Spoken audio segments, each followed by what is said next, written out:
Thrissur പൂങ്കന്നത്തൊരു ATM കവർച്ച നടന്നല്ലോ.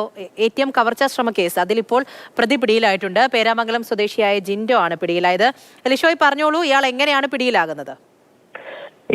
ഇന്നലെയാണ് ഈ ATM കവർച്ചാ ശ്രമം നടത്തിയത്.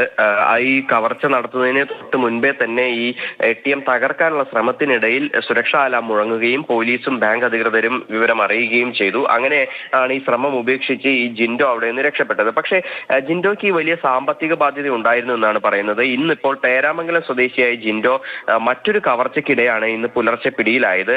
തൃശൂർ കുരിയച്ചിറയിലുള്ള അക്കര ജ്വല്ലറിയിലാണ് ഇയാൾ കവർച്ച നടത്താനായി എത്തിയത്. ഈ ജ്വല്ലറിയുടെ പിൻവശത്തെ ഒരു വെന്റിലേഷൻ വാതിൽ അത് പൊളിച്ച് അകത്തേക്ക് കടന്ന ഉടനെ തന്നെ ഈ ജ്വല്ലറിക്കകത്തെ സുരക്ഷാ അലാം മുഴങ്ങുകയും ഈ ജ്വല്ലറി ഉടമയ്ക്കും അതുപോലെ തന്നെ പോലീസിനും ഇതുമായി ബന്ധപ്പെട്ട വിവരം ലഭിക്കുകയും ചെയ്തു. ജ്വല്ലറി ഉടമയും പോലീസും സ്ഥലത്ത് എത്തിയപ്പോൾ ഈ ജ്വല്ലറിക്ക് അകത്തായിരുന്നു ജിൻഡോ ഉണ്ടായിരുന്നത്. പുറത്തേക്ക് ഓടി രക്ഷപ്പെടാനായി കഴിഞ്ഞില്ല.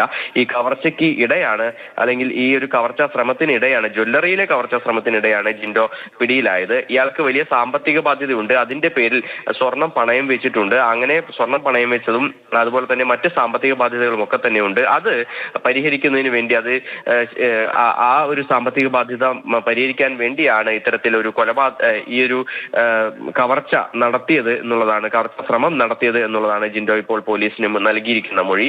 എന്തായാലും ജിൻഡോയെ കൈയോടെ ഒരു ദിവസത്തിന്റെ ഇടവേളയിൽ മറ്റൊരു മോഷണ ശ്രമത്തിനിടെ വീണ്ടും പോലീസ് പിടികൂടിയിരിക്കുകയാണ്. മറ്റൊരു മോഷണ ശ്രമത്തിനിടെയാണ് ഈ പ്രതി പിടിയിലാകുന്നത്. ഈ രണ്ട് വാർത്തയുടെയും വിവരങ്ങളാണ് ഇപ്പോൾ MS ലിഷോയ് നമുക്ക് നൽകിയത്.